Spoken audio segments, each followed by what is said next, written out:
बिस्मिल्लाहिर्रहमानिर्रहीम, अस्सलाम वालेकुम वरहमतुल्लाहि वबरकातुहू। नाजरीन, programme debate of the week के साथ मैं हूँ आपका मेज़बान फिरदौस जमाल। मेरे साथ देंगे जावेद इकबाल भट्ट साहब, सीनियर साफ़ी हैं। इस तरह साथ देंगे इस प्रोग्राम में गुलाम नबी मदनी साहब, एंकर पर्सन है और सीनियर साफ़ी हैं। नाज़रीन, हम बात कर लेंगे। आज हमारे पास काफ़ी सारे मौज़ूआत हैं, पूरे हफ्ते के मौज़ूआत हैं, अहम और सुलगते हुए मौज़ूआत हैं, कौमी और बैनुल अक़वामी मौज़ूआत हैं। हम बात कर लेंगे श्रीलंका में जो अफसोसनाक, शर्मनाक और दहशतगर्दी का हमला हुआ है उस पर मुख्तसर बात कर लेंगे। और इस तरह बात कर लेंगे वुज़रा की तब्दीली जो पाकिस्तान में हुई है, क्या वो तब्दीली हालात की तब्दीली का मूजिब और सबब बनेगी। बात कर लेंगे इस तरह IMF का वफ़द जो है 28 अप्रैल को पाकिस्तान का विज़िट कर रहा है, उनकी क्या शराइत और खौफनाक शराइत हैं जो पाकिस्तान से मनवाना चाहता है।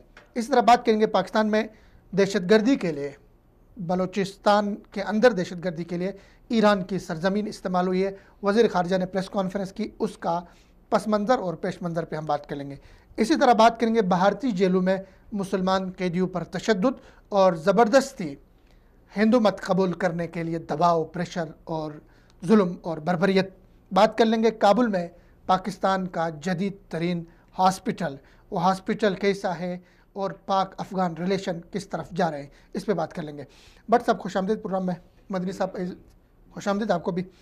शुरू करना बट साहब आपसे। श्रीलंका में हमला हुआ और बहुत ही अफसोसनाक हमला हुआ। वज़ीर आज़म साहब ने और वज़ीर ख़ारजा साहब ने पाकिस्तान के उन्होंने मज़म्मत की इस हमले की।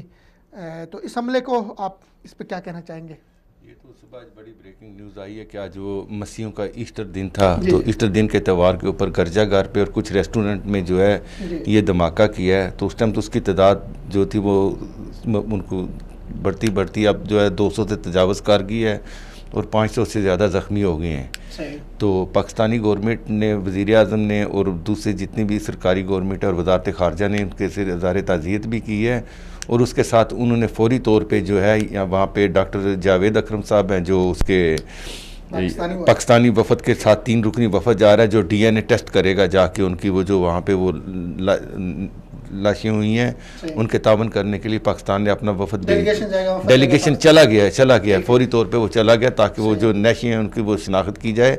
दूसरा हमारा जो वज़ारत ख़ारजा है उन्होंने अपना सेल वहाँ पे जो है ना वो 24 आवर जो है उसके साथ उन्होंने ऑनलाइन किया हुआ है और हालात हादरा पे उन्होंने पूरी नज़र रखी हुई है कि क्या और कहाँ हो रहा है। अभी तो वो ख़ुद जो है वो श्रीलंका जो है पूरा जो है वो ख़ुद उसमें गम में डूबा हुआ है। उसके साथ ये एक हाई सिक्योरिटी अलर्ट है। उसके साथ सोशल मीडिया जो है वहाँ के उन्होंने टेम्परेरी बंद किया हुआ है और वहाँ पे गालबन इम्कान तो यही है कि कुछ इशारे जो मिलते हैं कि पहले काफ़ी आपको पता है 27 साल तो एक जंग में रहा है। मैं आऊँगा मदनी साहब आपको शामिल करते हैं प्रोग्राम में। श्रीलंका में हमला हुआ, ज़ाहिर है अभी तक किसी पार्टी ने या किसी ग्रोह ने, किसी बागी ग्रुप ने जिम्मेदारी कबूल नहीं की है। तो पहले तो आप ये बताएं कि इस हमले के ऊपर आपके क्या, आप किस तरह इसको मतलब करते हैं और इसके पीछे कौन हो सकता है आपके ख्याल में? देखिए, ये जो हमला हुआ है यकीनन अफसोसनाक है। इंसानी जान का ज़िया जहाँ भी हो इसकी जितनी मजम्मत की जाए उतना कम है। इंतहाई अफसोसनाक वाक़या हुआ और ये ज़्यादातर इसमें जो टारगेट किया गया है वो ईसाइयों को किया गया है।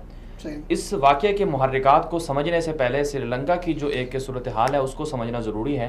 बुनियादी तौर पर ये एक समंदर के अंदर घिरा हुआ एक जजीरा है और इसकी आबादी तकरीबन 21 मिलियन आबादी है इसकी और बहुत छोटा सा मुल्क है। लेकिन इसके इर्द गिर्द के जो ममालिक हैं जिनके साथ इनका ताल्लुकात ख़राब रहते हैं उसमें इंडिया सर फहरिस्त है। इंडिया के साथ श्रीलंका के ताल्लुकात हमेशा से बुरे रहे हैं और इंडिया जो है वो वहाँ पर बागियों को सपोर्ट भी करता रहा है। यही वजह है कि जो तामिल टाइगर जिसे कहते हैं वो बागी जब आए तो उनको जो सपोर्ट मिलती रही वो इंडिया के ज़रिए से मिलती रही। इसी तरह से इंडिया मालदीव, नेपाल इन मुल्कों में भी अपनी मुदाखलत करता है। अब ये जो हमला हुआ है ये हमला ईसाइयों के चर्च पे हुआ, 6 धमाके हुए, मुख्तलिफ होटलों पे हुए। तो इसमें मरने वाले जो लोग हैं 250 से ज़्यादा लोग इसमें मारे गए हैं और कई 500 के करीब लोग ज़ख्मी भी हैं। तो ये सूरत हाल है। अब इसका हमला करवाने वाला कौन है और ये ऐसे त्यौहार के ऊपर हुआ, तो मैं ये समझता हूँ एक तो अंदरूनी तौर पर श्रीलंका के अंदर जो बगावत है और उन बागियों को जो सपोर्ट करने वाले ममालिक हैं वो वजह है। उन बागियों को सपोर्ट करने वाले इंडिया से मिलते हैं, रॉ से मिलते हैं, इंडिया से और रॉ से इन्होंने मतलब बागियों को सपोर्ट कर रहे हैं। एक तो ये सपोर्ट कर रहे हैं और दूसरा ये भी खदशा है कि चूंकि चीन के साथ भी इंडिया के और श्रीलंका के ताल्लुकात जो हैं वो ख़राब हैं। अच्छा। क्योंकि श्रीलंका के अंदर जो उनकी मशहूर पोर्ट है, जिसे हम्बनटोटा पोर्ट का नाम दिया जाता है, वो 99 साल के लिए चीन के कब्जे पर चली गई है। तो मुमकिन है ये भी एक सबब हो। और तीसरा जो इसका बड़ा सबब है जो मैं समझता हूँ वो ये है कि वो ईसाई दुनिया वो लोग जो सलीब के नाम पर दूसरे मुल्कों में एक ईसाइयत की तबलीग कर रहे हैं। आपको पता है कि जो श्रीलंका की सूरत हाल है वहां पर 13% ईसाई हैं, जो कैथोलिक रोमन कैथोलिक ईसाई हैं वो 13% हैं, और बाकी 1.5-2% दूसरे मजहब वाले दो फिरके वाले ईसाई भी हैं। यानी कि 14% जो है वहां पर वो ईसाई हैं, और बाकी 70% से ज्यादा जो है वो बुद्धिज्म है, और फिर उसमें इस्लाम जो है, इस्लाम सिर्फ 10% है वहां पर। तो ये इसमें मजहबी जो एक उनसर है वो भी इसमें हो सकता है कि मजहबी एतबार से भी ये श्रीलंका के अंदर जो वाकया हुआ इसमें बुद्धिज्म जो है उनको भड़काया गया होगा, उनको वो बढ़ावा दिया। और आपको पता है कि दुनिया के अंदर जो बड़े मज़ाहिब हैं, जो आसमानी मज़ाहिब के अलावा यानी हिंदू जो मजहब है, इसके बाद बुद्धिज्म जो है ये एशिया का दूसरा बड़ा मजहब है। यानी आपके चीन और कितने बड़े ममालिक में बुद्धिज्म है। तो बुद्धिज्म वाले जो शिद्दत पसंद है, बुद्धिज्म ने जिस तरह से बर्मा में, म्यांमार में, रोहिंग्या में वहां पर जिस तरह से लोगों को कत्लेआम किया, और फिर आपने देखा होगा कि चीन के अंदर भी जो मुसलमानों का कत्ल होता है उसके पीछे भी ये बुद्धिस्ट हैं, चीनी बुद्धिस्ट हैं। ज्यादातर तो वो मजहब से दूर हैं, लेकिन उसमें बहुत से लोग जो है ना बुद्धिस्ट हैं। और फिर यहां पर भी ये मामला है कि वो ईसाई वहां पर तबलीग करते हैं दूसरे मुल्कों में जाके, तो उनको हदफ किया गया, टारगेट किया गया। एक तो ये सबब भी हो सकता है। फिर एक आलमी सबब भी है जिसे मैं समझता हूं कि जो तुमने दूसरे मुल्कों में, दूसरों के मुल्कों में जो आग मुसल्लत की थी, दूसरे मुल्कों में जो कत्ल किया था, वो आज जो है वही आग आपको जला रही है। इन्होंने दहशतगर्दी को नथी किया था इस्लाम और मुसलमानों के साथ, ईसाइयों ने नथी किया था। आज वही ईसाई खुद मारे जा रहे हैं, और उनको मारने वाले जो हैं या तो दूसरे मजहब के लोग हैं या बहुत से लोग उनके अपने भी हैं। तो ये असबाब हो सकते हैं इस वाक़े के। बट साहब, अगर हम बात करें श्रीलंका की, जी श्रीलंका में ये हादसा हुआ, इससे पहले जो है वहाँ पे उनके 2009 में एक बागी कमांडर प्रभाकरन को कत्ल किया गया था, जो जाहिर है जिसको इंडिया के स्पोर्ट के जजीरे पे वो काबिज था, और उसको कत्ल करने में और वहाँ बागियों को शिकस्त देने में पाकिस्तान का ताउन श्रीलंका को हासिल हुआ है। तो पाक श्रीलंकन ताल्लुकात को आप किस नज़र से देखते हैं? पाकिस्तान और श्रीलंका के जो तल्लुकात हैं ये भी एक बहुत बड़ा खटका है भारत को, कि वो कह रहा है कि पाकिस्तान इनकी जो है बैक पे सपोर्ट कर रहा है, क्योंकि वो तो वहाँ दहशतगर्दी करा रहा है। तो पाकिस्तान आर्मी ने उनको हमेशा जो है सपोर्ट भी की है, उनको असला भी दिया है, और उनको ट्रेनिंग भी दी है, और उनको जो है वो अखलाकी और मोरल सपोर्ट भी की है।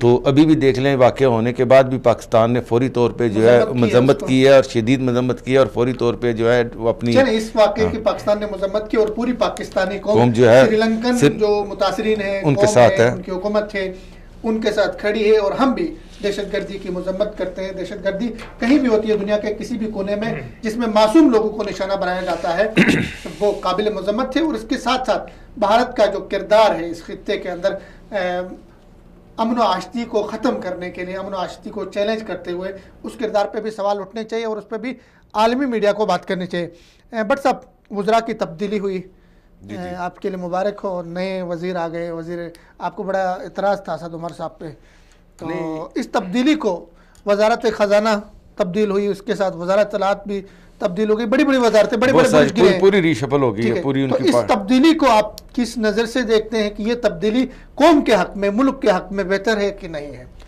वज़रा की तब्दीली का मतलब है कि हुकूमत की नाकामी का एतराफ़। ठीक है। तो इमरान खान को सबसे बड़ी बात यह है कि उसने एक तो तब्दीली की है, उसको ये चाहिए, इमरान खान अपनी अथॉरिटी मनवाने या तस्लीम करने से ज़्यादा उसको ज़रूरत इस टाइम ये है कि अवाम को मुतमिन किस तरह करना है। वो अपनी अथॉरिटी मनवाने के चक्कर में है। और ये जो है कि इमरान खान के जो साथी हैं वो इस टाइम जो उसके साथ हैं वो उसके नज़रिए के साथी नहीं है, बल्कि इक़्तिदार के साथी हैं। ये भी उसको ज़हन में रखना चाहिए। काबीना तब्दील हो गई है। मैं ये समझता हूँ कि अमली तौर पे पार्लिमानी निज़ाम की जगह सदारती निज़ाम का नफाद हो चुका है, जिसमें टेक्नोक्रेट और गैर मुंतखब अफराद को शामिल करके हुकूमत चलाई जा रही है या चलाई जाएगी।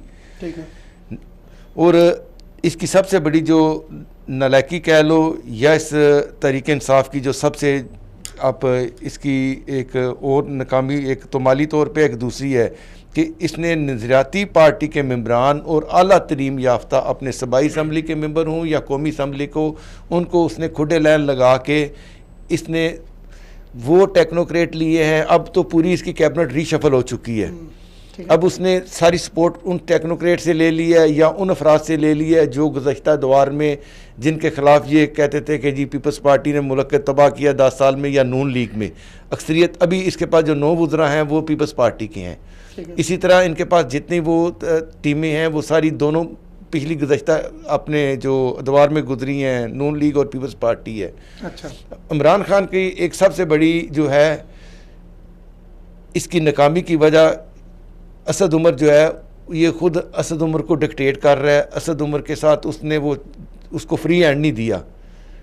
असद उमर के अंदर कैपेबिलिटी थी, इसने बहुत से जगह पे काम किया है जिसकी मैंने छोटी सी तफसील भी लिख के लाया था। ठीक है, वो उस पर हम बात कर लेंगे। मदनी साहब आपको शामिल कर लेते हैं। आप इस तब्दीली को, वज़रा की तब्दीली को, काबीना की तब्दीली को किस नज़र से देखते हैं? और ये बताएं, अवाम के नज़दीक, अवाम की नज़र में वजारत के ऊपर असद उमर साहब बैठते हैं, मोहम्मद हफीज़ साहब बैठते हैं, या कोई तीसरी शख्सियत बैठते हैं, ये कितनी अहम है? XYZ जो भी बैठता है, लेकिन उसके साथ साथ अवाम को जो पहुँचने वाले फ़वाइद हैं, अवाम उस पर ज़्यादा नज़र रखती है या शख्सियात पे ज़्यादा नज़र रखती है कि कौन हमारे वज़ीर ख़जाना है, कौन हमारे वज़ीर इत्तलात है, कौन हमारे वज़ीर दिफा है? क्या कहेंगे आप? देखिए फिरदौस साहब, पाकिस्तान के अंदर जो नई हुकूमत आई है इमरान खान साहब की, 8 महीने हो गए हैं इस हुकूमत को। ये हुकूमत मसाइल का शिकार है, शुरू दिन से मसाइल का शिकार है, और आने वाले जो 5 साल दौर है, 5 साल अगर मुकम्मल करती है तो ये 5 के 5 सालों में ये मसाइल का शिकार ही रहेगी, मसाइल से निकलेगी नहीं।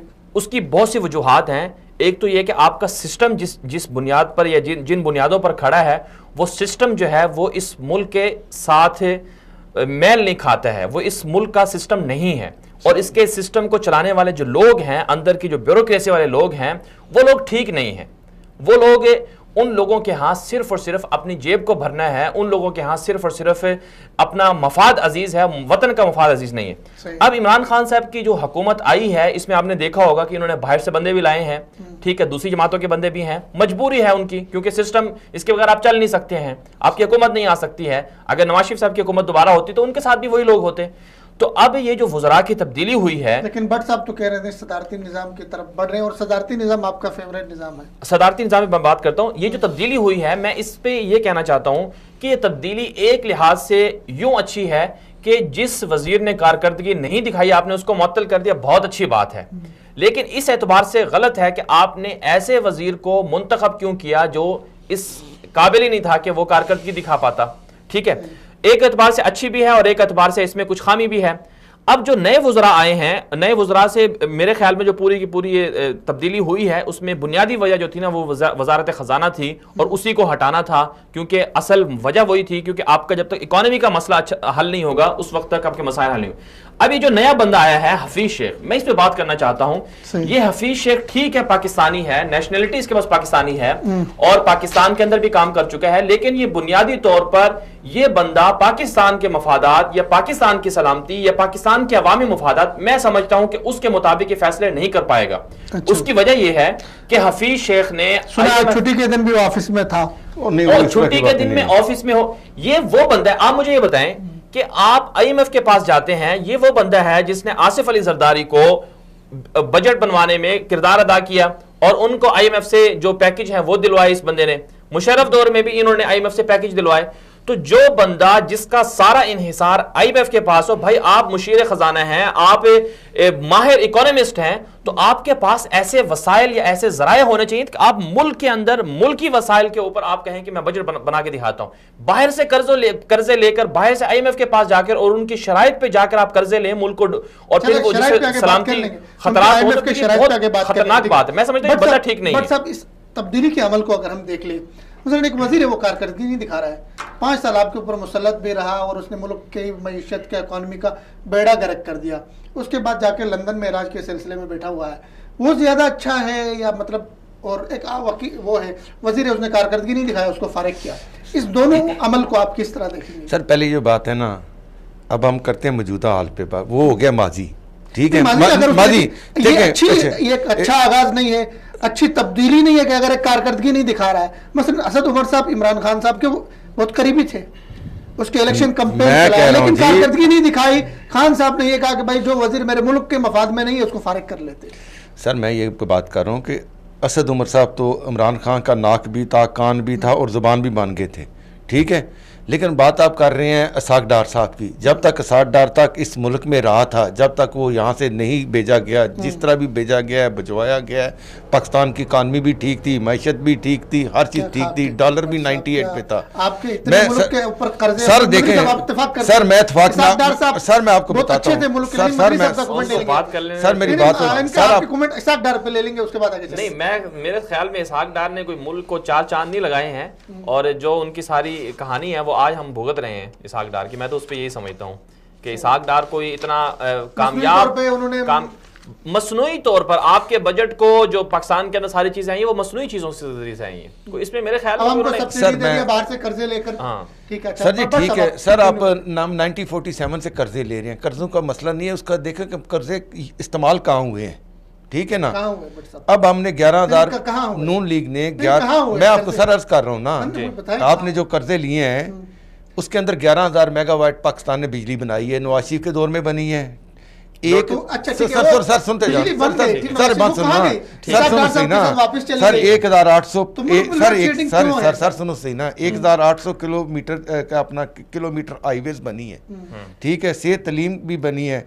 दहशतगर्दी पे 4 जो आपके वो ज़रब अज़ब हो या वजीरिस्तान का हो, कराची तारगोट हो, सर ये नहीं सर ये पैसे कौन के कहाँ से जा रहे हैं, क्योंकि देर इसाक डार साहब और सर सुनो सही ना, ये कहती रही है कि फौज तो हमें काम करने नहीं देते। एक तरफ फौज काम करने सर नहीं ये दे रही, जो एक तरफ आप दहशतगर्दी भी खत्म कर सर रहे ये कराची में भी दहशतगर्दी, ये फंड कहाँ से जाता है? एक तरफ आप क्रेडिट भी ले रहे हैं, दूसरी तरफ सर हमारी फौज, ये हम क्रेडिट देखें ना, अब भी फौज कर रही है ना। अब कराची का कोयटा का भी वाकया हो गया है, अब इसको किस पे डालना है आपने? मतलब ये इस तरह के दहशतगर्दी के वाकयात इसाक डार साहब रोकते नहीं वो सर ये मैशत का पैसा कहाँ जाता है?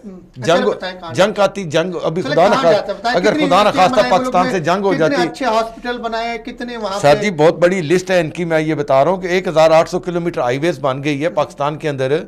अब मैं आपको छोटी मिसाल देता हूँ, पिछले काफी महीनों से ये रोड ही नहीं खोल रहे थे लाहौर से मुल्तान तक, ये 300 किलोमीटर का फासला काम कर दिए। एक आपकी टैंकी पेट्रोल की बात जाती है, एक सिर्फ वन वे ट्रैप करने से। अगर आप अपना ट्रैवल करते हैं लाहौर से इस्लामाबाद या गिलगित हाईवे, बाहर से आप जब कर्जे लेते हैं, ऐसे प्रोजेक्ट लगाए जो आपको कमा के दे दे, वो कर्जे भी आप उतार सके, अवाम के वहाँ पे नौकरियां भी लग सकी, बहुत सारी चीज़ें हमारे हल हो। कर्जे लेने में मजायका नहीं है, लेकिन उसकी इन्वेस्टमेंट आप उन कर्जों की कहाँ कर रहे हैं? कर्जे ले लिए, चीज़ें सस्ती करके लोगों को दे लिया, लोगों को खुश भी रखा कि अगले 5 साल हमें फिर वोट दे देना, फिर हमने चीज़ें सस्ती दी आपको। सर ये देखें चीज़ें भी सस्ती थी, हुकूमत सब्सिडी भी दे रही थी, उसने कंट्रोल भी किया हुआ था, लॉ ऑर्डर भी ठीक हो गया था। ये मुश्तरका किया है, फौज ने किया है, गवर्नमेंट ने किया है, सब ने मिल के किया है। अच्छा। लेकिन एक जो और 18 आपने देखा 126 दिन जो है धरना भी दे लिया, वो भी बर्दाश्त कर लिया। मैं नहीं कह रहा, सुप्रीम कोर्ट ने कहा कि 1,200 अरब रुपए का नुकसान सिर्फ धरनों में हुआ है, धरनों की वजह से हुआ है। अब अगर मुल्क के अंदर फिर 18 महीने इन्होंने ओराइटेरियन के ऊपर मुकदमा बना के रखा है, उसका काम रोक के रखा है। अच्छा। हाँ, ये जिस पे शोर मचा रहे थे कि वो मेट्रो का के जी इन रावलपिंडी, लाहौर और मुल्तान के अंदर जो है कि उन्होंने करप्शन की है, वो करप्शन साबित नहीं हो सकी, ना हुई है। उतने 3 प्रोजेक्ट के अंदर जो इनने बनाए हैं वो करप्शन तो अभी साबित हो रही है, हो जाए यार, हम कह रहे हैं अदालत में है। सर साहब आप खुश नहीं है कि नवाज शरीफ इतने बड़े महल में बैठे हुए हैं, जरदारी इतने महल में बैठे हुए हैं? इससे वल्लाह यकीन करें भाई, यकीन करें 22 करोड़ अवाम के साथ मैं भी खुश हूँगा। आप कह रहे हैं हर रोज कहते हैं जी कुछ चेक आ गया, किसी को कोई मिलियन निकल आया। यार हम भी सुबह आज फेसबुक पे देते थे, अपना अकाउंट हमारे में भी कोई डाल दे। ये सब जो डालने वाले वो डालने वाले जो हैं वो भी आपको पता है कौन है जिनका नाम है। ये सर असल में होता है किसी आदमी को लेट डाउन करना। अच्छा मदनी साहब आप ये बताएं कि कौन है जो इमरान खान को काम करने नहीं दे रहे हैं, इमरान खान को तब्दीली की राह में रुकावट है, कौन लोग हैं? इमरान खान के रास्ते में, जो तब्दीली के रास्ते में जो लोग रुकावट हैं वो ब्यूरोक्रेसी है, आपके मुल्क को चलाने वाले। क्योंकि जो सियासतदान होते हैं वो तो सिर्फ 3-4 साल के लिए होते हैं, वो चले जाते हैं।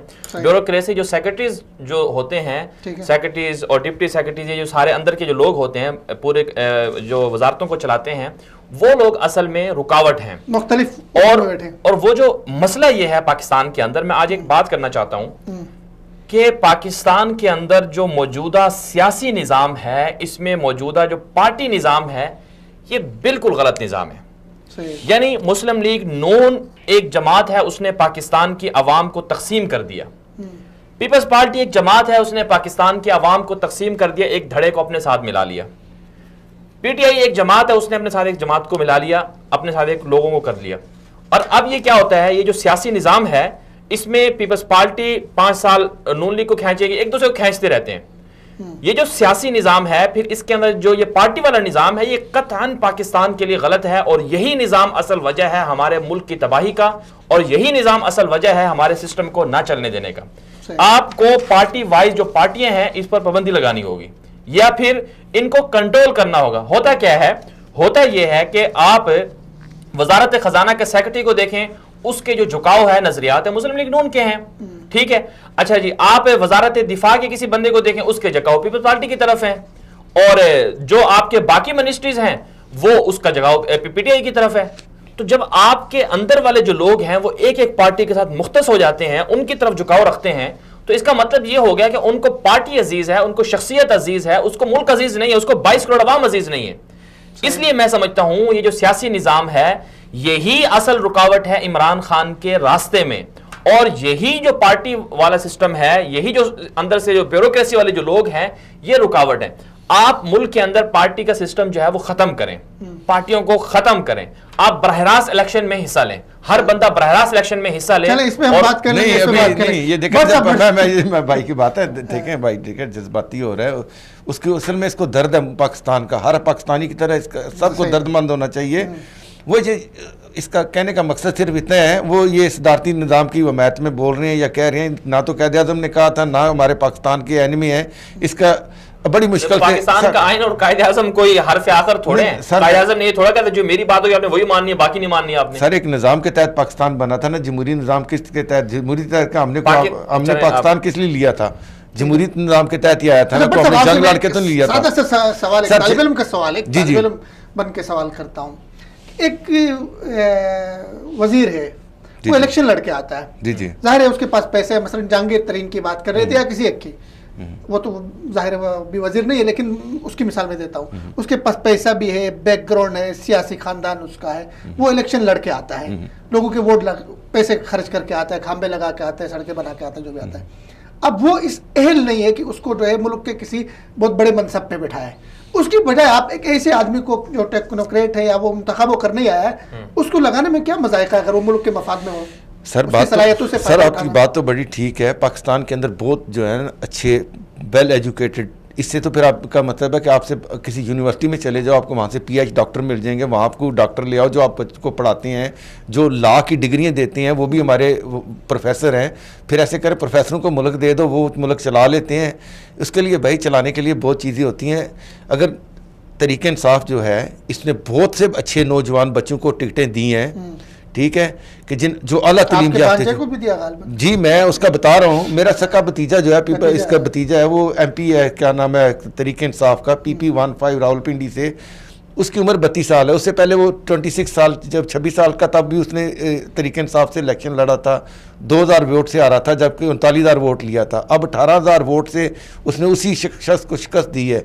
उसके पास 3 डिग्री है, उसने MBA किया है, लॉ किया है। इमरान खान नाकाम होता है, इमरान खान नाकाम होता है, खुदा ना करे, हम सबको दुआ करनी चाहिए कि वो कामयाब हो जाए। उसकी कामयाबी बहुत सारे लोग समझते हैं कि पाकिस्तान की कामयाबी है, तो इमरान खान की नाकामी क्या नून लीग और पीपल्स पार्टी की कामयाबी समझी जाएगी?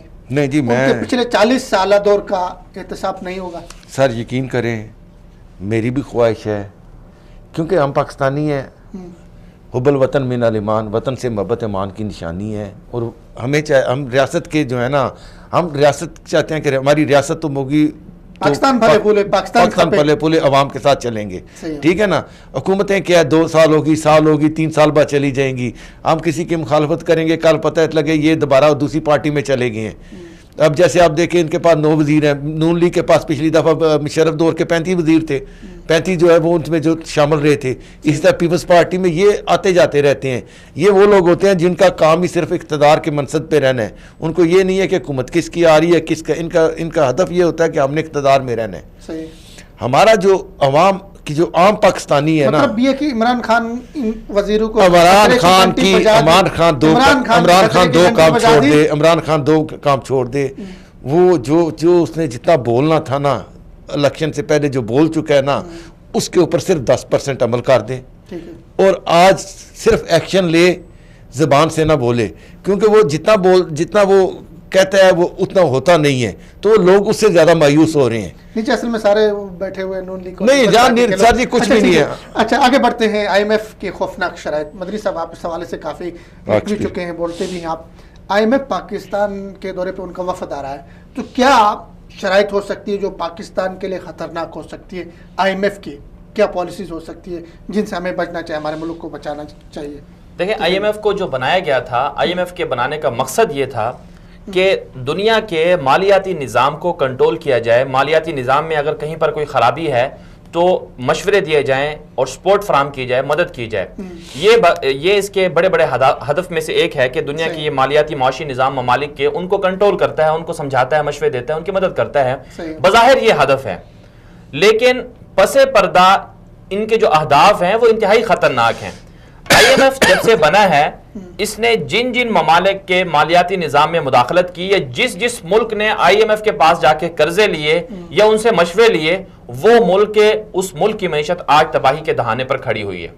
आप अफ्रीका के ममालिक की मिसाल ले लें। अफ्रीका के अंदर जो ममालिक हैं, माली, सोमालिया और नाइजीरिया वगैरह, ये बड़े जो ममालिक हैं, और इसी तरह सूडान और बाकी ममालिक, ये सारे के सारे IMF से कर्जे ले चुके हैं और IMF के पास गए हैं। और आज इनकी हालत ये है कि उनके पास से कर्जे उतारने के लिए पैसे नहीं हैं और वहां पर अलहदगी की तहरीकें चल रही हैं, गुर्बत हो गई है, उनके पास रोटी नहीं है। सूडान की आप मिसाल ताज़ा ले लें। सूडान की जो तबाही का एक सबब है वो ये भी है कि गुर्बत क्यों हुई है वहां पर।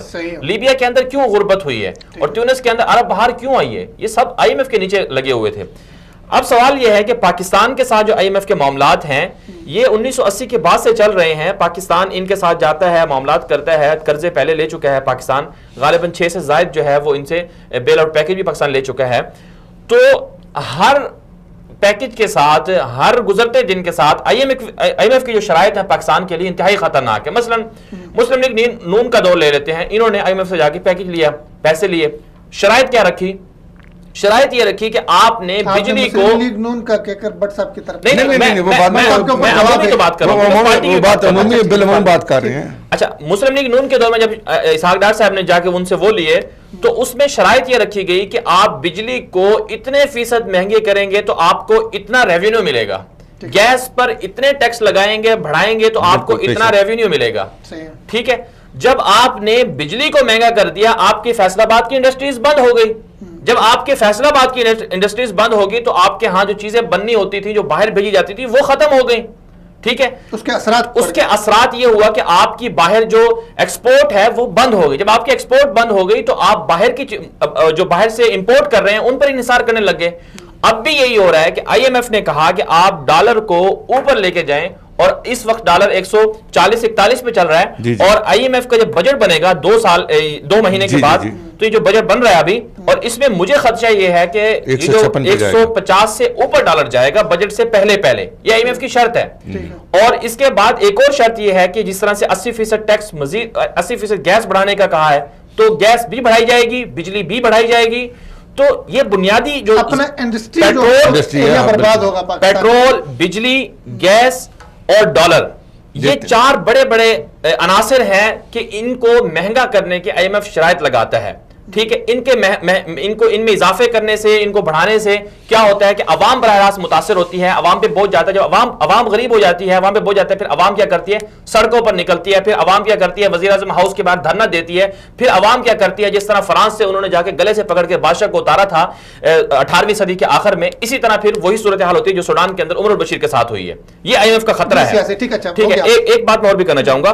दूसरी बात यह है कि IMF के कुछ चीजें ऐसी भी मांगता है कि आप हमें यह बताएं कि आपके चीन के साथ CPEC जो चल रहा है, ये कितने बिलियन डॉलर का है, इसकी क्या शराइत है, वो हमें बताएं। आपके पास कौन कौन से एसेट ऐसे हैं जो खुफिया हैं, जहां मसलन आपके पास कौन कौन से पेट्रोल के ज़खायर फर्ज करो, तो ये खुफिया चीजें मांगते हैं। तो ये सारी चीजें मिलाकर इसको हम कहते हैं कि IMF पाकिस्तान के लिए बहुत खतरनाक है, इससे जान छुड़ानी जरूरी है। जब तक जान नहीं छुड़ाएंगे तब तक यही होगा कि रोजाना हम 6 अरब योमिया जो है वो कर्जा दे रहे हैं, तो इससे नुकसान हो रहा है। ठीक है, बट साहब नहीं, तो अभी यही बात इन्होंने बहुत खूबसूरती के साथ मैं कहता हूं रखी, बड़ी खौफनाक साजिश आप ये बताएं, इन्होंने कहा जान छुड़ाई जाएगी IMF से जब तक नहीं छुड़ाई सर जाएगी। पहले तो जान छुड़ाने का तरीका क्या मुझे बताएं। सर अगर आप यही कह लें कि चलो हम मान लेते हैं कि इमरान खान साहब ने पहले ख्वाहिश की थी कि किसी तरीके से हम IMF के पास ना जाएं, इसको आप या उनकी कह लें कि उनकी एक विजन था, प्लान नहीं था। ठीक है, विजन तो था कि IMF के पास जाना है, लेकिन प्लान नहीं था कि कैसे नहीं जाना। इसके लिए थोड़ी सी उन्होंने कोशिश की, चीन से पैसे लिए, सऊदी अरब से लिए, अबू धाबी से लिए, कुल मिला के $6 अरब से ज़ायद जो है वो उनको पैसे मिले। तो इसके बावजूद भी ये जो अपना IMF के पास जाने के लिए हमें पाकिस्तान को मजबूर होना पड़ा है, लेकिन वो टाइम बहुत हमने लेट कर दिया। उनकी हमने कुछ शराइत तो पहले मान ली है, जैसे मदनी साहब ने बताया कि वो चाहते हैं भाई जो बंदा मुल्क जो अदारा आपको कर्ज दे रहा है वो ये देखता है कि इसके पास रिकवरी कैसे करनी है, क्योंकि जो आपको कर्ज दे रहा है वो ऐसे तो नहीं दे रहा ना, उसको हमसे मोहब्बत तो नहीं है ना, उसने मोहब्बत नहीं देनी, उसने सिर्फ ये देखना है कि आपने अगर आपको दे रहे हैं कितनी मुद्दत के लिए दे रहे हैं और आप किस तरह हमें देंगे। तो वो बताता है कि भाई अगर आप बिजली भी महंगी करें, पेट्रोल भी महंगा करें, गैस भी महंगी करें, जो चीज़ें उसको समझ आती हैं कि ये चीज़ें अगर ये महंगे करेंगे तो उसके जनरेट होगा जो हम तब हम वापस ले सकते हैं।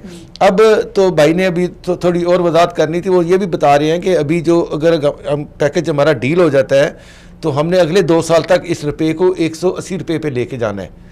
तो अल्लाह ना करे नहीं खतरात होगी, लेकिन अभी जान कैसे छोड़नी है उसके लिए तो एक अलग है। लेकिन हम ये सोच रहे हैं कि इस टाइम अभी उसकी शर्तें माननी पड़ेंगी, जो वो कह रहा है कि आपकी जो एक्सपोर्ट हो रही है या इम्पोर्ट हो रही है तो उस पर 30% और ड्यूटी लगा दो।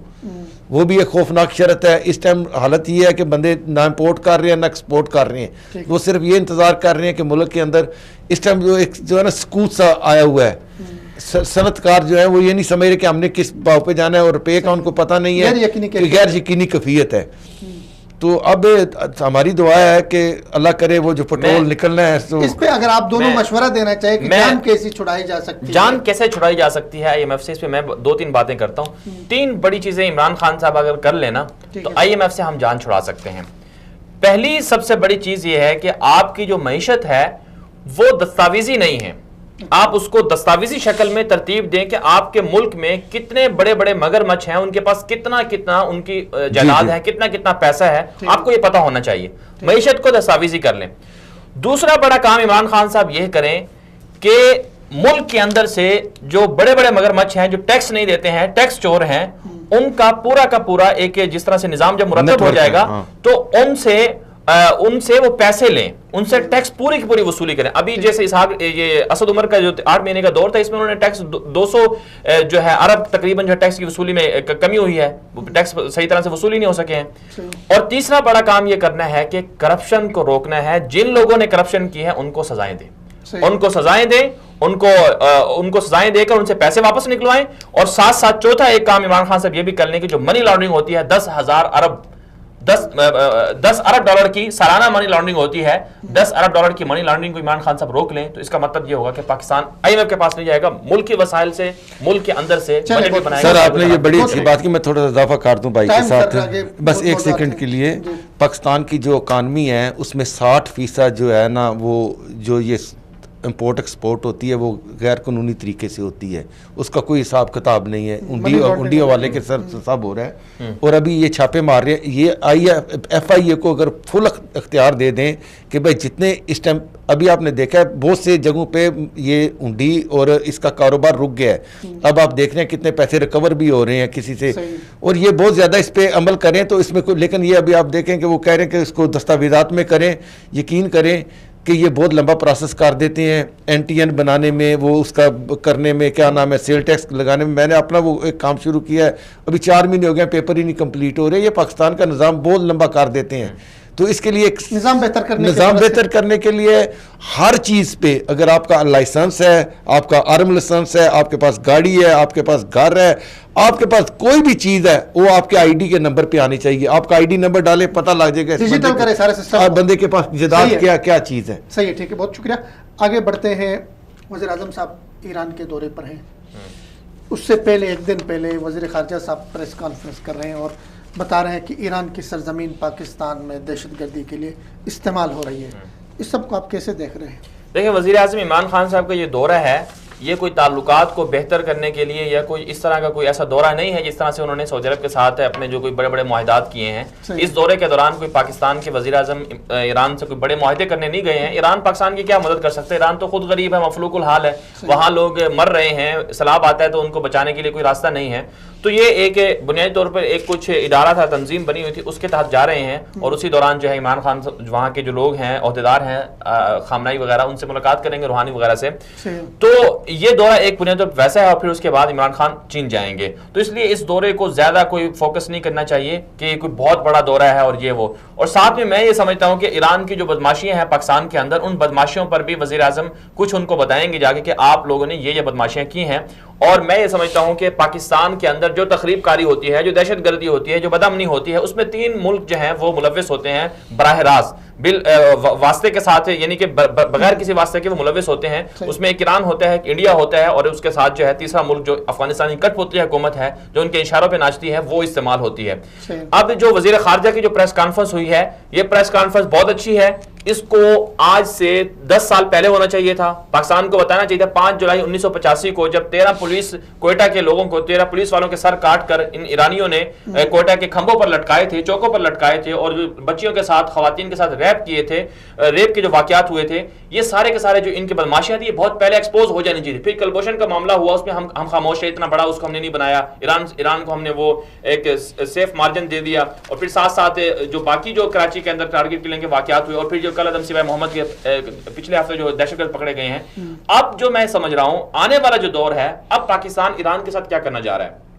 पाकिस्तान को पता है कि 27 फरवरी को जो 3 मुल्क पाकिस्तान पर हमला करने वाले थे, जिनके अड्डे इस्तेमाल होने थे, उनमें से एक ईरान था, दूसरा इंडिया था और तीसरा इजराइल था। और ये तीनों मुल्क पाकिस्तान पर हमला करना चाह रहे थे। अब पाकिस्तान की एजेंसियां, पाकिस्तान की अफवाज पाकिस्तान को पता चल गया कि अब ये इन लोगों की जंग, पहले फिरका वारियत से नाकाम हुए, अवाम को भड़काने के लिए शिया सुन्नी लड़ाई में लड़ाना चाहते थे, उसमें नाकामी दे दी पाकिस्तान की अफवाज पाकिस्तान ने। अब बराह रास्त अफवाज पाकिस्तान पर यह हमला करने लगे हैं, अफवाज पाकिस्तान के लोगों को मार रहे हैं। अब पाकिस्तान ने एक्शन ले लिया है। अब इसका मतलब यह है कि वहां पर बाढ़ भी लगा रहे हैं, उनके बॉर्डर को भी सेव करेंगे। अगर कोई हमला होगा तो इसका मतलब है कि कल को तेहरान भी धमाकों से लर्जेगा। और पाकिस्तान की अफवाज ने वो धमकी देते थे पाकिस्तान को कि हम ISI दहशतगर्दों को सपोर्ट करती है, अफवाज पाकिस्तान दहशतगर्दों की पनाहगाहें उनको फराहम करती है, अफवाज पाकिस्तान को हम धमकियां देंगे, उनको मारेंगे। अब पाकिस्तान ने कहा कि नहीं, अब सिपाही पासदारान वैसे तो दहशतगर्द हो ही गई है, पाबंदी लग गई है, अब हम सिपाही पासदारान को भी तोड़ेंगे और तेहरान अगर बाज नहीं आएगा तो तेहरान भी धमाकों से लर्जेगा और फिर खामनाई भी नहीं बचेगा, रूहानी भी नहीं बचेगा। पाकिस्तान ने जवाब दिया। ठीक है, अपना भट्ट साहब, बहुत अरसे बाद पहले तो ये होता था जब भी ईरान कोई शरारत करता था तो हमसाया मुल्क कहा जाता था, लोग कंफ्यूज होते थे, अफगानिस्तान है, इंडिया है या ईरान है, कोई ईरान का नाम नहीं ले रहा था। वजीर खारजा साहब ने नाम लेके कहा जी आपकी सरजमीन इस्तेमाल हुई है और हमें मालूम है कहाँ कहाँ पे कैंप्स हैं। उससे पहले जी कुलभूषण आ गया, बाबा लाडला आ गया, सारे आ गए सारे। तो क्या कहेंगे इस तब्दीली को? इस तब्दीली को तो सराहेंगे आप? मैं कह रहा हूँ जी, इनकी अगर टीम में कुछ सबसे अच्छा प्लेयर है तो वो शाह महमूद कुरैशी है। ठीक है, आपने जो कहा ना कि पहले हम नाम नहीं लेते थे, ये इसी तरह ही नहीं लेते थे जिस तरह कराची के अंदर कहते थे कि जी एक सियासी तंजीम के बंदे। ठीक है, हम MQ का नाम लेने के बजाय सियासी तंजीम कहते थे। अब हम कहते हैं कि हमसाया मुल्क। ये शाह महमूद कुरैशी को मैं अब भी खराज तहसीन पेश करता हूँ कि उसने आखिर 5 मुतवातर धमाकों के बाद 5 धमाके हुए हैं, जिसमें एक वो गंजी में हुआ जहाँ पे वो 20 से ज़्यादा शहीद हुए, 44 जख्मी हुए। फिर एक दिन फिर नेक्स्ट डे हुआ जिसमें 2 अफराद जो है जान बाक हुए, 6 जख्मी हो गए। ये एक तसलसल रहा। अब जब आर्मिड फोर्सेस, एयरफोर्स और दूसरे बंदों की 6 बसों में से तार के इन लोगों ने 14 अफराद को वहाँ पे हाथ बांध के मारा है, तो हमारी एजेंसियाँ जो है वो अब जो है उनने वो सही उसके ऊपर, ये नहीं कि सेम टाइम में उन्होंने किया, उन्होंने 2 दिन इंतज़ार किया, उसकी पूरी इन्वेस्टिगेशन करके उन्होंने आइडेंटिफाई किया कि ये जो दहशतगर्द थे, जो हमला करने वाले आए थे, वो ये सारी कार्रवाई करके सरहद पार गए हैं। और ये उनके वहाँ पे कैंप हैं, वहाँ पे वो सपोर्टर हैं, वहाँ पे फैसिलिटेटर हैं, इनको वहाँ पे माली मामनत की जाती है। अब वज़ीर ख़ारजा ने दबे लफ्ज़ों में और खुले लफ्ज़ों में ये कह दिया है कि हम चाहते हैं कि ये एलिमिनेट किया जाए, उनको और कार्रवाई वाज़ेह नजर आए। तो इसका मतलब है कि ये अब इनने ये नहीं कहा कि हम जाके स्ट्राइक करेंगे। इनका मकसद ये है कि हम आपको चांस दे रहे हैं कि आप हमें बता दें कि हमने उनको एलिमिनेट कर दिया है, ख़त्म कर दिया है। फिर उसके बाद अगला स्टेप जो है पाकिस्तान ये सोचने पर मजबूर हो गया, जैसे भाई ने बताया पासदारान इनकलाब जो है ये 1979 में बनी थी, उसके जो है वो प्रचार करने के लिए, खमीनी को सेव करने के लिए या उसके दूसरे इख्तियारात को, ये जो पासदारान इनकलाब है उसने इराक हो गया, शाम हो गया, यमन हो गया, हर जगह पे इन लोगों ने जो है ना ये वो काम किए हैं कि जिसकी सजा आप खुद भुगतने हैं, इसीलिए इस पर पाबंदी लगी है। और अब भी ये बात नहीं आ रहे, और वज़ीर आज़म को खुले अल्फाज में जाके वहाँ पे अंदिया देना चाहिए, पैगाम देना चाहिए कि मैं मैसेज लेके आया हूँ कि हमें जो है कुछ दिनों में या घंटों के अंदर पता लगे कि वहाँ से आपने इन दहशतगर्दों का सफाया कर दिया है। ये अच्छा अमल किया है कि अफ़गानिस्तान की तरह ईरान के साथ भी बाढ़ लगाने की हमने वो एक मिशन कंप्लीट करना है, क्योंकि अगर बाढ़ लगाने के बाद भी होता है तो फिर ऐलान जंग है। सही है, ठीक है, बाढ़ लगाने के बाद भी होता है तो ये ऐलान जंग। आगे बढ़ते हैं। ईरान का ही दोस्त थे, उनका झुकाव ईरान की तरफ, आपस में भारत, वहाँ की जेलों में जो है मुसलमान कैदियों के साथ बहुत बुरा सलूक हो रहा है। अभी ताज़ा खबर जो आई वहाँ के जो जेल थी उनकी, वहाँ पे एक मुसलमान कैदी को जेलर ने उनके जिस्म पे सलाखें जो है गर्म करके वो दागी हैं, और उसके साथ साथ वो नाम लिखा है उनके भगवान का, कोई ओम क्या है, ओम की उन्होंने तो जो है ना। इसमें मदनी साहब आपका तबसरा क्या है? भारत में मुसलमान दिन ब दिन गैर महफूज होते जा रहे हैं, क्या कहेंगे? देखिए, मोदी अगर दोबारा हुकूमत में आता है और जिस तरह से उसके चांस है कि वो इलेक्शन जीत कर दोबारा हुकूमत में आएगा, तो इसका मतलब ये है कि भारत जो है वो तकसीम की तरफ जाएगा, भारत के अंदर तकसीम होगी। और अब वहाँ के मुसलमानों को भी मालूम हो गया है कि जिस तरह से हिंदू हम पर जुल्म कर रहे हैं, शिद्दत पसंद हम पर हमले कर रहे हैं, उसके बाद अब हमें भी कुछ एक्शन लेना पड़ेगा। पहले तो ये था ना कि सिखों ने ही खालिस्तान की तारीख चलाई हुई थी, या बाकी जो और जुबान बोलने वाले थे उनकी तारीख थी, मुसलमान फिर भी भारत के साथ थे, लेकिन अब मुसलमानों को अपना होश आ गया है और अब मुसलमान जो है अपना बदला लेंगे। और ये बिल्कुल ठीक बात है कि भारत के अंदर बसने वाले जो 22 से 25 करोड़ मुसलमान हैं, उनकी जिंदगियां वहां बहुत खराब हैं, यानी उनको वहां पर ऐसे ऐसे तशद्दुद का निशाना बनाया जाता है कि इंसान सोच भी नहीं सकता कि अपने मुल्क में, अपनी जमीन में अपना सब कुछ होते हुए ऐसा किया जा रहा है। यार आप एक बात देखें कि आप खाना खाते हैं, आपकी मर्जी, आप जो मर्जी चीज खाएं, आपको कौन रोक सकता है, लेकिन वहां पर आपको गोश्त नहीं खाने दिया जाता। मुसलमान से ज्यादा महफूज है गाय। तो ये सूरत हाल है वहां पर। तो इसका मतलब ये है कि मोदी का जो आने वाला दौर है ये भारत की बर्बादी का दौर है, मैं ये समझता हूँ। बट साहब आप क्या कहेंगे? ये भाई ने जो वजाहत की है मैं इसको थोड़ी साथ आगे और इजाफा करता हूँ कि भारत की ये जो है ना तार जेल बहुत मशहूर है, जहाँ पे यासीन मलिक साहब को वहाँ पे भी रखा है। तो उसके बाद वो मकबूल भट्ट साहब थे, उसको भी इसी तार जेल में फांसी दी थी। बदनाम जमाना जेल है। तो इन्होंने मुसलमान, सिर्फ एक कैदी का ये वाक़या हुआ है कि इसको एक तो उन्होंने ओम लिखा है, उसको मारा है, तशद्दुद किया है और कहा है कि आप मुसलमान मज़हब छोड़ के हिंदू मज़हब इख्तियार करो।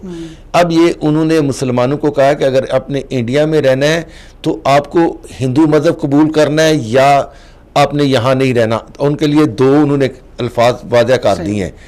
ये इनकी एक अभी इलेक्शन के दौरान इस तरह के वाक़यात इससे पहले आपको याद होगा कि पाकिस्तानी कैदी को वहां की जेल में मारा गया है। अभी पाकिस्तान इधर से खैर सुगाली के तौर पे, यही तो हम कह रहे हैं कि इनको नहीं छोड़ने चाहिए थे। इन्होंने जो 300 माहीगीर छोड़ी हैं, ये इनको इतनी मोहब्बत क्यों है इलेक्शन से पहले? देखो जो हुकूमत आती है उसके साथ आपकी टर्म एंड कंडीशन क्या होती है, किस तरह आपने बात करनी है। दूसरा आपने देखा कश्मीर के अंदर पूरी जेल के अंदर तशद्दुद हुआ है, मारा गया वहाँ पे जुलूस निकाले गए हैं बाहर।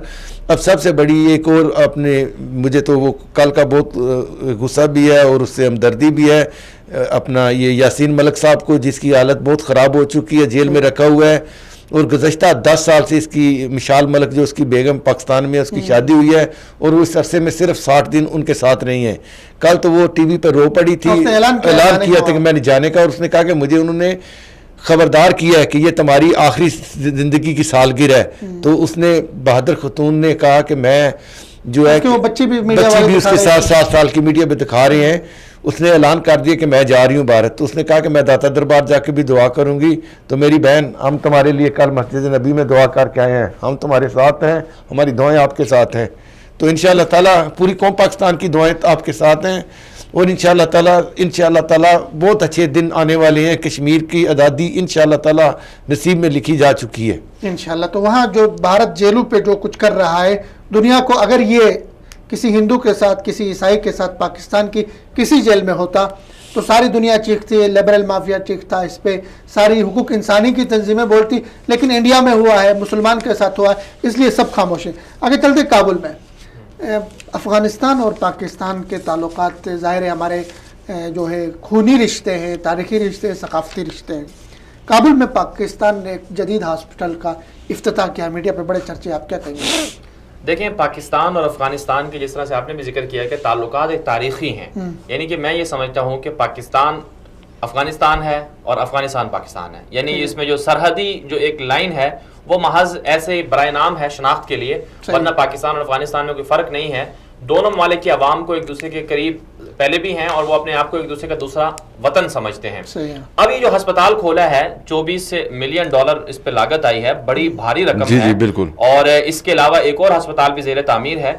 दुनिया ये समझती है और इंडिया और ईरान ये प्रोपेगेंडा करता है कि पाकिस्तान जो है वो अफगानियों के साथ जुल्म करता है, ज्यादती करता है, उनका एक माइंड को खराब करने के लिए कि पाकिस्तान ने कुछ अफगानियों के लिए कुछ नहीं किया, मुदाखलत कर रहा है और उनको अपनी तरफ है। हालांकि इस वक्त भी अफगानिस्तान की 95% जो अवाम है वो पाकिस्तान के साथ है। अगर 5% बहकावे में आई हुई है तो उनको इंडिया ने या ईरान ने खराब किया हुआ है। अभी जो अस्पताल बनाया गया है आपके अफगानिस्तान के अंदर, यह अस्पताल बनना कायद आज़म मोहम्मद अली जिन्ना के नाम पर, यह बहुत बड़ी कामयाबी है और इससे यह होगा कि अफगान अवाम पाकिस्तान के साथ भी करीब आएंगे, दुनिया को भी पता चले कि पाकिस्तान अमन का वो खैर खा है, अमन का अलंबरदार है। पाकिस्तान ने हमेशा दुनिया की मदद की है। अक़वाम मुत्तहिदा में आज भी हमारे फौजी हैं, सबसे ज्यादा कुर्बानियां देते हैं। अफगानिस्तान में भी हमने कुर्बानियां दी, उनको वहां पर सहूलियात मुहैया की हैं और अफगानिस्तान के साथ जो वहां के लोग हैं वो पाकिस्तान में इलाज करवाने आते हैं, उनको तमाम सहूलियात दी जाती हैं, बिल्कुल तमाम सहूलियात दी जाती हैं। इमरान खान साहब का ये जो विजन है, इमरान खान साहब ये चाहते हैं कि अफगानिस्तान के मसले को जितना जल्दी मुमकिन हो उसे हल करना है हमने, और साथ साथ अफगानिस्तान की स्टेबिलिटी का मतलब यह है कि पाकिस्तान पुरअमन हो जाएगा। और अगर अफगानिस्तान पुरअमन नहीं होता या वहां पर इस तरह की चीजें चलती रहती हैं तो इसका मतलब यह होगा कि सीपैक को खतरा है और पाकिस्तान को अफगानिस्तान के अमन की ख्वाहिश है। ठीक है बट साहब, आपका क्या तबसरा है? अफगानिस्तान में बहुत सारे लोग नहीं जानते हैं कि पाकिस्तान ने तरक्याती काम भी किए, वहाँ पे लियाकत मेडिकल कॉलेज है और यूनिवर्सिटियां हैं, बहुत काम किया। आप क्या कहेंगे? मैं ये कह रहा हूँ कि पहले पाकिस्तान अफगानिस्तान को गंदम भी देता रहा है, फ्री में ट्रांजिट भी दे रहा है, कराची से लेके वहाँ तक जाने के लिए। वहाँ पे इनके लोग इनफरादी तौर पे भी पाकिस्तान में आके तिजारत कर रहे थे। जैसे भाई ने बताया कि वहाँ पे हॉस्पिटल बना है 24 मिलियन का, तो आप देखें कि आप भी कराची, आप पेशावर जाएं, रावलपिंडी जाएं, आपको अक्सर और हॉस्पिटलों में आपको अफगानी वहाँ पे अपना इलाज कराते आएंगे। वो ऐसे ही आते हैं जैसे पाकिस्तान के एक शहर से हम दूसरे वहाँ पे जा रहे हैं। तो पाकिस्तान ने ये अच्छी सोच की है कि नकद रकम देने की बजाय ये वहाँ पे अभी जो है ना अमली तौर पे जैसे हॉस्पिटल बना के दे दिया, एजुकेशन बना दिया, यूनिवर्सिटी बना दी, रोड बना दी, ताकि वहाँ के आपकी आवाम को भी पता लगे कि ये पाकिस्तान ने बना के दिया हुआ है। क्योंकि आप जब नकद उसकी इमदाद करते हैं तो आवाम को नहीं पता लगता कि ये माल पैसा कहाँ से आया है। तो ये पाकिस्तान ने एक बहुत अच्छा इकदाम किया है, नजर जो चीज नजर भी आ रही है, और ये पाक अफगान ताल्लुकात के लिए एक अच्छी चीज है। तो कल वो इन्होंने ख्वाहिश का इजहार भी किया हमारे वज़ीर आज़म इमरान खान ने कि मैं वहाँ पे भी एक Shaukat Khan memorial cancer hospital Afghanistan में बना दूँ। अल्लाह ताला करे उसकी ख्वाहिश भी वहाँ भी पूरी हो जाए, वहाँ के लोगों को भी मैसर हो जाए। पाकिस्तान के लिए अफगानिस्तान वाकई बहुत अहम है, दोनों एक दूसरे के लिए अहम तरीन है। सही। तो बहुत शुक्रिया भट्ट साहब आपका, मदनी साहब आपका। प्रोग्राम का टाइम यहाँ पे ख़त्म होता है। नाज़रीन, आपको आज का प्रोग्राम कैसे लगा अपने फीडबैक से हमें ज़रूर आगाह कीजिए। इजाज़त दीजिए फिरदौस जमाल को। अस्सलाम वालेकुम वरहमतुल्लाहि वबरकातुहू।